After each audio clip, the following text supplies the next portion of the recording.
Ngayon, pag-usapan natin about dito sa Novaloxia. Ano nga ba yung Novaloxia para sa mga wala pang idea about dito o kung bago mo pa lang itong narinig? Ang Novaloxia, base sa kanilang website, ito daw ay isang AI-powered social commerce platform dito sa Pilipinas. Pinagsama-sama daw ng Novaloxia ang AI technology, social interaction, mas madali, mas masaya at mas mura ang pamimili ng user sa loob ng Novaloxia. Dito sa loob ng Novaloxia, marami kang pwedeng gawin. Pwede kang mag-shop online, pwede kang mag-participate sa group buying na tinatawag nila, manalo sa lucky draw, at marami pang iba. Pero ang tanong kasi ng karamihan dito, ang Novaloxia ba ay isang tunay na e-commerce o social e-commerce platform? Pag-usapan natin yan.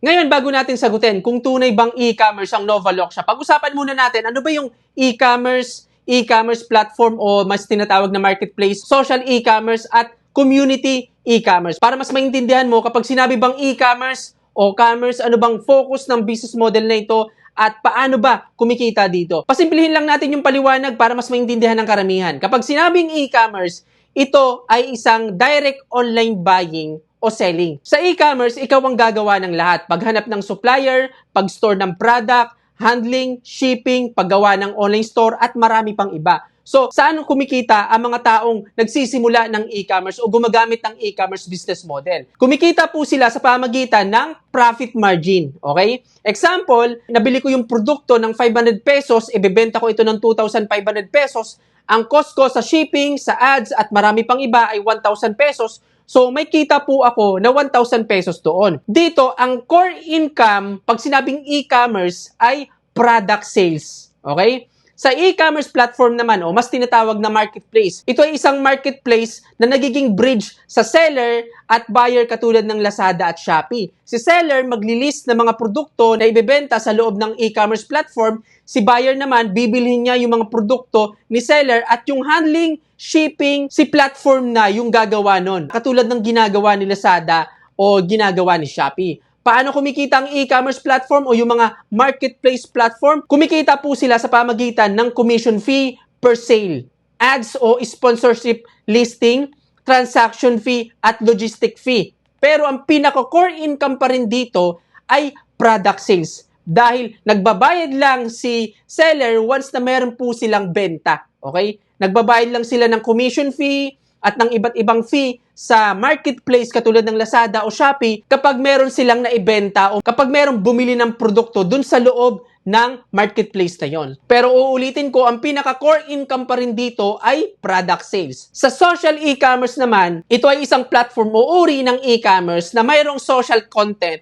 at interaction. Example dito ay yung TikTok Shop. Kung sa e-commerce platform o sa marketplace, ito ay nagiging bridge ng buyer at seller. Ito namang social e-commerce ay bridge ng tatlong uri ng user. Seller, affiliate or creator o mas sinatawag nating influencer at yung buyer. Paano naman kumikita ang affiliate o creator o influencer? Galing sa commission sa bawat product sales. No, paano naman kumikita yung platform? Commission per sale pa rin o kaya naman ad listing. Kumikita si platform once na meron pong bumili ng product ng seller. Nagbabayad ng seller dun sa platform once na meron ng bumili. Yung commission per sale sa e-commerce platform at social e-commerce, yan yung binabayad ng seller sa platform every product sales. Pero ang pinaka-core income pa rin dito ay product sale pa rin. Saan kumikita ang seller? Sa profit margin pa rin.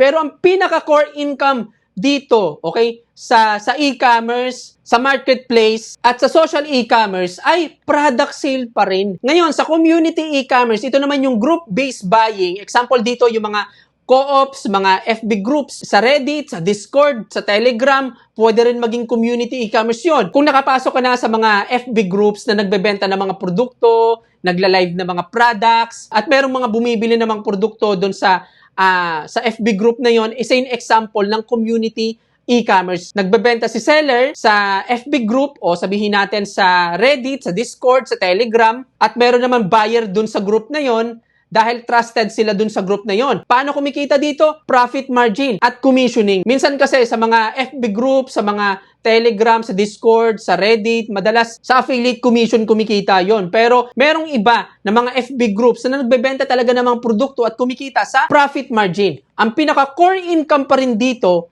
ay product sales. Ngayon, ipagkumpara natin ang e-commerce, marketplace, social e-commerce at community e-commerce sa Novaloxia. Ang Novaloxia ay hindi matatawag na traditional e-commerce. Bakit? Napakasimple lang naman kasi ng e-commerce. Pagbebenta ang owner ng website ng kahit anong produkto na gusto niyang ibenta o patok sa mga tao, bibili ng buyer, i-deliver ang product, then tapos na yung transaction. Wala nang other ichichibureche. Hindi rin matatawag na standard e-commerce platform o marketplace ang Novaloxia katulad ng Lazada at Shopee dahil hindi naman ako makapagbenta sa loob ng platform, hindi ako makapag-list ng product. Kumbaga, walang open seller system. Built-in na mayroon na talagang produkto sa loob ng Novaloxia. Hindi natin alam kung sino yung seller, hindi natin alam kung sino yung supplier o mayroong seller o supplier structure. So malaki ang posibilidad na Novaloxia rin ang nagbebenta ng mga produkto sa loob ng platform. Hindi rin ito matatawag na typical social e-commerce na katulad ng sinasabi ng platform na merong AI-powered social e-commerce. Kasi hindi naman ito social media.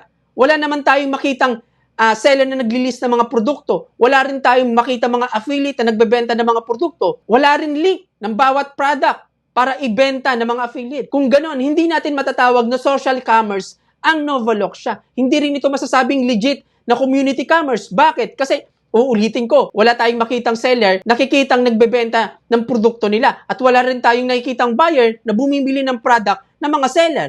Ngayon, kung hindi traditional na e-commerce, hindi standard na marketplace platform, hindi rin social commerce, hindi rin community e-commerce ang Novaloxia, ano ang tawag dito? So base sa pagkakaalam ko sa e-commerce, opinion ko lamang po ito, pwede kong tawagin ang Novaloxia na pseudo e-commerce. Kapag sinabing pseudo e-commerce, ito ay nagpapanggap lang. Hindi totoong e-commerce talaga. Bakit ko nasabi yon? Kasi kulang sa core element ng tunay na online selling sa pamamagitan ng e-commerce model. Isa-isayin natin kung bakit ko natawag na pseudo e-commerce. Kung nandito ka sa loob ng platform ng Novaloxia, mayroon ka makikitang mall, nandyan lahat ng product na binibenta sa loob ng Novaloxia. Pero hindi talaga ito ang pinaka-core mechanism ng Novaloxia. Ang core income ng Novaloxia ay yung tinatawag nilang group buying. So, pag-usapan natin yung group buying kasi napakaganda ng idea ng group buying. Sa legit na group buying, ganito po yung nangyayari. Sa group buying, meron tinatawag na discount. Nangyayari yung discount once na maabot ang target buyer. For example, sa isang product, sabihin natin, cellphone.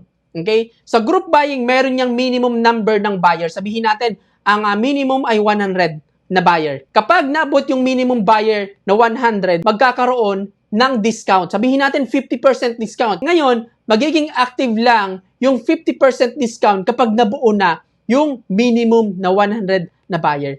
Kapag nabuo na yon, yung lahat ng buyer na nasa loob ng group buying ay mabibili yung produkto, yung cellphone na mayroon pong halaga na 50% discount. Kapag hindi naman nabot, sabihin natin 80 buyer lang yung pumasok dun sa group buying o sabihin natin 99 lang. Kapag ganun, hindi nila makukuha yung discounted price ng product. Makakancel yung order at marirefund yung pera. Yun ang legit na group buying. Ibig sabihin, hindi basta-basta lang bumibili ang mga buyer. May collective trigger bago maging valid yung deal. Itong legit na group buying ay ginagawa na po yan sa ibang mga platform katulad ng Pindodo at madalas sa mga Chinese e-commerce mo makikita yung mga group buying hanggang ngayon. Ngayon, ang problema kasi, yung pamamaraan ng Novaloxia pagdating sa group buying ay isang malaking red flag. Bakit red flag?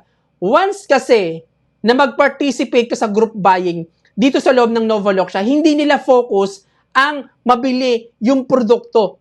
Kasi ang pinaka-focus nila dito, makakuha ng bonus points. No, para mas maintindihan mo ng mabuti, kung nandito ka sa loob ng website nila, click mo yung NovaVault, makikita mo dito yung iba't ibang group buying products. Example, pipili ako dito yung pinakamalapit ng matapos. Click ko yung join, click ko yung join group, pay now, tapos babayaran ko yung presyo na 1,000 pesos. Ngayon, ano yung red flag dito?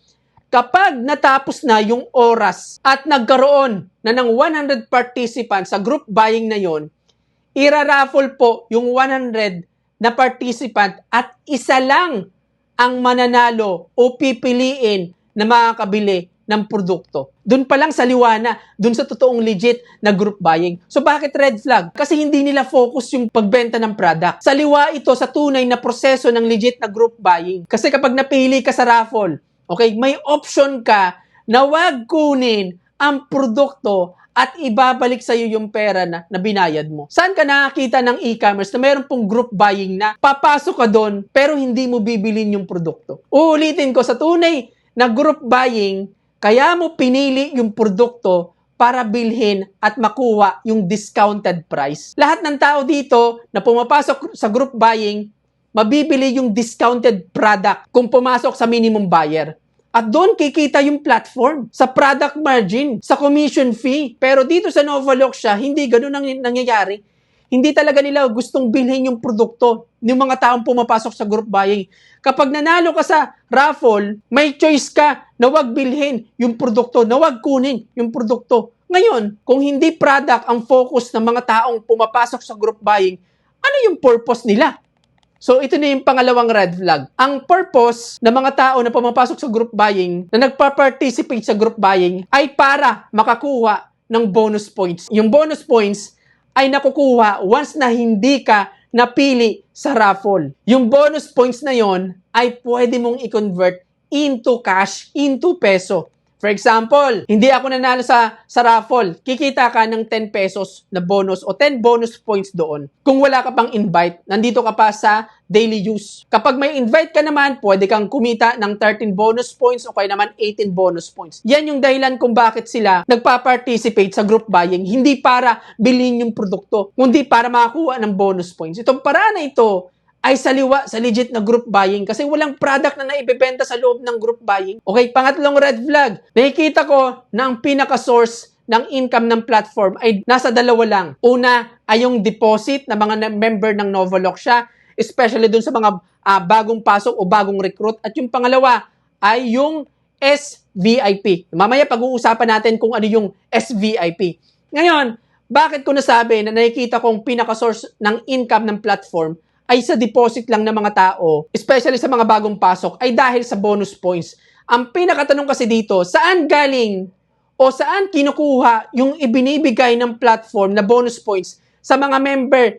Wala naman silang kita dun sa group buying na yon. Kumpitin natin. Sa 100 participants, 99 dito bibigyan ng bonus points. So maglalabas ang Novaloxia ng 990 pesos dito na walang kinikita sa group buying. Bakit sinasabi ko na walang kinikita sa group buying? Kasi yung nanalo, ibabalik lang din naman yung pera nila kasi hindi nila kukunin yung product. So automatic, walang kikitain doon. Pero sabihin natin, paano kung kinuha yung produkto? Magiging sustainable na ba? O sabihin natin ganun, kinuha yung produkto, nagbayad ng 1,000 pesos, lugi pa rin. Kasi 990 ang inilabas ng platform, tapos ang makukuha lang nila ay 1,000 pesos. So, lugi pa rin. Bakit lugi? Kasi, magkano ba yung produkto para hindi malugi?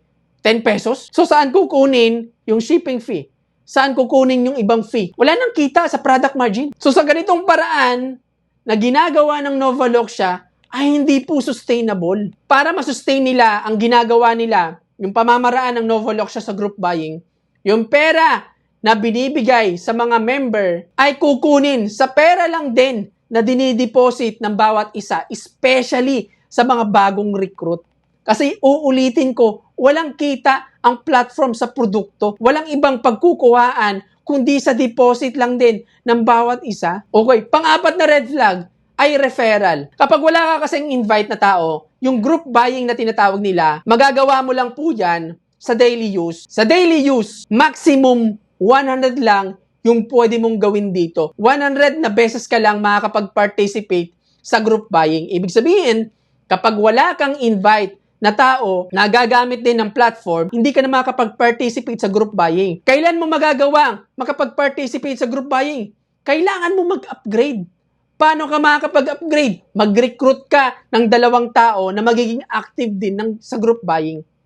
Bakit ito red flag? Unang-una, ibig sabihin lang din ito, ang Novaloxia ay hindi product demand. Nakadepende ang platform nito sa recruit ng tao. Pangalawa, sa legit na group buying, hindi mo kailangan ng recruit ng tao. Kasi ulitin ko, sa group buying, ang pinaka-purpose niyan ay kunin yung produkto. sa discounted price. Doon kikita yung platform. Pangatlong dahilan, ito po yung pinakamalaking sign na dito kukunin sa deposit ng referral ang profit mo. Ulitin ko, walang kinikita yung platform sa group buying. Maliban sa pag-deposit ng pera. Okay, panglimang red flag, dahil sa coupon. Isa rin itong dahilan kung bakit ko nasabi na hindi sustainable ang platform at kung bakit ko nasabi na walang ibang pagkukunan ng kita sa bawat isa, kundi sa deposit lang, especially sa deposit ng mga bagong recruit. No, para saan ba itong coupon na ito? Ang coupon ay pwede kang makapag-discount sa group buying.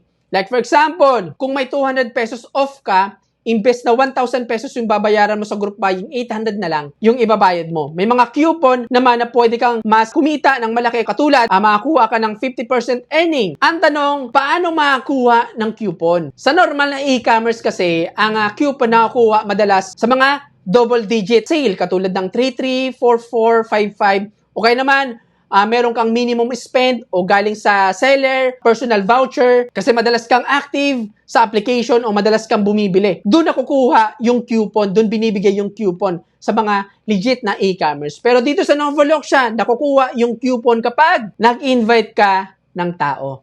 Kapag nagre-recruit ka ng tao na magpa-participate din sa group buying at naging active, makakakuha ka ng coupon. Isang dahilan yan kung bakit mas pina-priority nila na mag-recruit ka. Kasi the more na maraming recruit at magiging active yung mga recruit mo, tumataas po yung profit mo. Pang-anim na red flag ay yung SVIP. Yung SVIP kasi, nagkakahalaga yan ng 4,000 pesos. So, dito sa SVIP, pwede kang kumita ng weekly ng 1,600 pesos fixed income. Sa loob ng 3 months, kikita ka ng 19,200 plus babalik yung pinuhunan mo na 12,000 sa loob ng 3 months. Kasi mas mataas yung profit reward mo compare sa regular user. Ngayon, hindi ka rin makakapag-SVIP kung wala kang invite. So, priority pa rin yung invite dito. Bakit priority? Kasi maliban sa lahat ng kikitain mo, maliban sa lahat ng ito, kikita ka po ng 16% sa first level sa profit ng recruit mo sa group buying, 4% naman sa second level. At meron pa po itong mga level na tinatawag. Kapag starter ka, kapag nakapag-recruit ka, ay pwede kang pumunta sa Nova Plus hanggang maging elite ka. Ang tanong, sa lahat ng pagkakitaan dito sa loob ng Novaloxia, saan kinukuha ang profit? Saan galing yung profit ng bawat isa? Yun yung pinakatanong eh. Meron ba silang public audit na mapapakita na galing sa produkto na lahat ng kinikita nila? May naibebenta ba talaga silang produkto para masustain ang lahat ng kinikita ng bawat isa? Naitanong ko ito kasi base sa proseso dito sa loob ng Novaloxia, lumalabas kasi na lahat ng kita ng bawat isa ay galing lang sa deposit, especially sa mga bagong recruit na mga member. Doon lang nabubuhay yung platform. Yun yung pinaka-source kung bakit nakakapagbayad ang platform sa mga tao. So, ang review ko dito, ang Novaloxia ay lumalabas na hindi tunay na e-commerce, hindi tunay na marketplace o e-commerce platform, hindi tunay na social e-commerce at hindi tunay na community e-commerce. Dahil maraming mga saliwa sa proseso ng e-commerce business model. Ang group buying ng Novaloxia ay saliwa sa legit na group buying. Ang legit na e-commerce platform, social e-commerce at community e-commerce, iisa lang ang core income nila. Ano yun? Product-based. Kumikita sila dahil nakakapagbenta ng produkto. Merong bumibili mga tao, mga totoong tao ng produkto sa loob. Pero dito sa Novaloxia, dito lang ako naka-experience na ang buyer ang kumikita sa pamagitan ng reward points. Kahit wala kang bilhin na produkto o ibenta. So malaking red flag po yan sa isang e-commerce business. Buyer yung kumikita at hindi buyer yung bumibili. Okay? Para sa akin, ang Novaloxia ay kailangan pong iwasan. Hindi magandang pumasok dito o maglagay ng pera dito sa loob ng platform. Especially, hindi magandang maglagay ng info dito katulad ng ID, okay, ng selfie kasi mataas ang risk ng identity thief. At lalong-lalong hindi magandang i-promote ang platform nito. Yung idea ng Novaloxia ay maganda, pero yung execution, yung pamamaraan, doon talaga malaking red flag ang Novaloxia. Lahat ng pamamaraan dito ay pumapasok sa Ponzi scheme activity at sa MLM characteristic na isang malaking risk pagdating sa pera ng mga tao. Kasi sa e-commerce integrity, nag-fail na po yung Novaloxia. present yung MLM. Malaking sign ng Ponzi activity. At yung growth ay nakadepende sa recruit ng tao. Hindi nakadepende sa benta. At pagdating sa transparency, napaka-weak po nito ng Novaloxia. Kaya para sa akin, hindi ito recommended na pasukin dahil sa mga dahilan na ito. Ngayon, ano naman yung masasabi mo sa platform nito? So, comment po sa baba ng video na to. So, dito nagtatapos ng topic natin ngayon. Hanggang sa muli, I'm Neil Yanto. Bye-bye.